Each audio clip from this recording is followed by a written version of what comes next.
Well, folks, it wouldn't be a Sunday morning in America if Fox News' Maria Bartiromo wasn't gaslighting conservatives to start off the day. Well, I mean, the idea is to obviously keep the promises that President Trump made. Exactly. Trump's promises. The things famous for being kept. Like getting rid of Obamacare, replacing Obamacare, fixing Obamacare, finding Obama's non-American birth certificate, building the wall, making Mexico pay for it, decreasing the deficit, marriage vows. You get the gist. But there's all these new complexities now. Can this really, is this really realistic that you can get this done?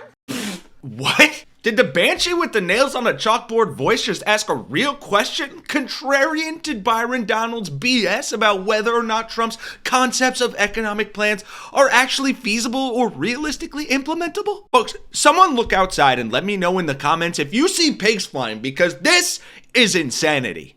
To the tax policy plans, because Trump has said he wants no tax on tips, no tax on Social Security, and all the rest. That takes time to write a new tax bill. And I've already spoken with a couple of senators who say there's absolutely no way they are voting yes to eliminate or raise the debt ceiling. President Trump wants that in this major bill. I know you guys don't usually like big bills. Can this really, is this really realistic that you can get this done? Okay, blah, blah, blah, Banshee Bimbo. We'll get back to all that. Now, Fox News is still a bunch of sycophantic schlong suckers, but I'll give the Banshee some credit here for maybe Jedi mind tricking a few of the maggots mopping up their propaganda this morning into believing that Trump's tax policy may not even be realistically implementable, much like any of his broken promises, but also that it wouldn't serve them in the slightest. And we'll finish out the rest of that hilarious, if mind-numbing clip of Fox News figuring out how logic works to MAGA's detriment for seemingly the first time in just a second. But first, I want to focus on and utterly dismantle one key part of Trump's proposed tax policy plan that you may have heard about, and show you how utterly stupid and impossible it is. And that has to do with tariffs. To me, the most beautiful word, and I've said this for the last couple of weeks, is the word tariff. This country can become rich with the proper use of tariffs. Right. I know we've all heard a lot on the subject of late, but were you aware that Trump plans to eliminate all of America's federal income tax with said tariffs? Did you just float out the idea of getting rid of income taxes and replacing it with tariffs? Well, okay. Were you serious about that? Yeah, sure. Right, and if that sounds insane to you, you're only partially right, because it's also f***ing moronic. We won with poorly educated. I love the poorly educated. Here's why. So, fiscal year to date, since October 2024, the US has brought in $629 billion of revenue. They've also spent $1.25 trillion in that same time, which is a bit of a worrying stat, but that's a topic for a different video. Now, out of that revenue they produce, just about half of it has come from individual income taxes. 40% has then come from Social Security and Medicare taxes, and 3.5% has come from corporate taxes. But the bit we're interested in is this: customs duties. They're the tariffs, and they've made up just 2.23% of the government's income fiscal year to date. But to get this bubble to be the size of this bubble, you'd need to increase tariff revenues 22-fold.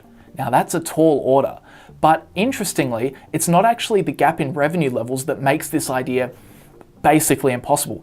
As the Tax Foundation notes, the bigger issue is simply the relative size of those tax bases. What's the amount of income available to be taxed in both scenarios? Now, as this chart shows, the most recent Internal Revenue Service data for tax year 2021 shows American taxpayers reporting almost $15 trillion of individual income while paying $2.2 trillion of taxes, an average tax rate of 14.9%. Now, total imports in 2021, on the other hand, were just $3.4 trillion, but that includes services that are not subject to tariffs. So looking at goods alone, imports totaled $2.8 trillion in 2021, while tariff revenues were $80 billion for an average tax rate of 2.9%. So in this example, you'd need a tariff of 78.5% on all imports to raise the same amount as individual income taxes. The main problem is that if you imposed massive 70% tariffs on all imports, what do you think is going to happen to America's imports? They're going to go way down, which reduces the overall tax base even further, meaning you might tax more per dollar of imports, but the amount of dollars you can tax is going to drop way down and will raise less money. Right, and with that out of the way, let's take a look at the dumb leading the stupid here into figuring out how all of the rest of Trump's moronic economic plans are not only stupid as but also utterly unimplementable. Well, let me talk about two quick things. Tax policy overall, most of it is actually going to be reauthorizing the Trump tax cuts, which, by the way, is the best tax policy our nation's ever had. We already know what it is, so putting that into this vehicle is not going to be overly complex. Now, if you want to talk about the additives to that, no tax on tips, no tax on overtime, no tax on Social Security, yes, you have to write that language. I actually wrote the language with Senator Ted Cruz for no tax on tips.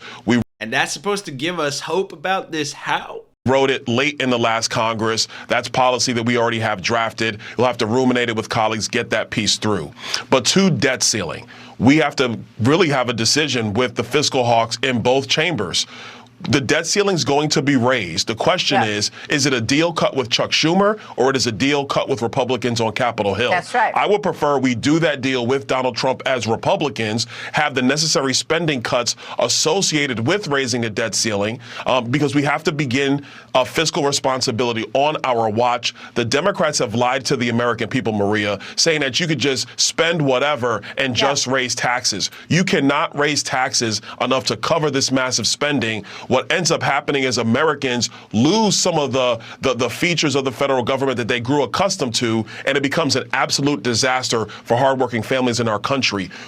Well, if it ain't the pot calling the kettle black and the blind leading the blind. Byron Donalds here is talking about Democrats taking away things that working American families need, which is the Republicans' plan to do away with Social Security and Medicare and any benefit that any American receives. Meanwhile, Donald Trump rose the trade deficit to the highest level under any American president ever, while simultaneously cutting taxes, which, if you have this many brain cells, unlike MAGA, you understand doesn't mathematically mean more money for the country. And here we are with the rich getting richer, inequality at the worst levels ever because of Trump's tax policy cuts. And what does he want to do to make up the deficit? Well, we just saw how that mathematically will not work. And I take back what I said about Maria Bartiromo earlier, because even though she starts with a question of some journalistic integrity, how will these tax cuts be able to work? They won't. The way she just sycophantically sits there like,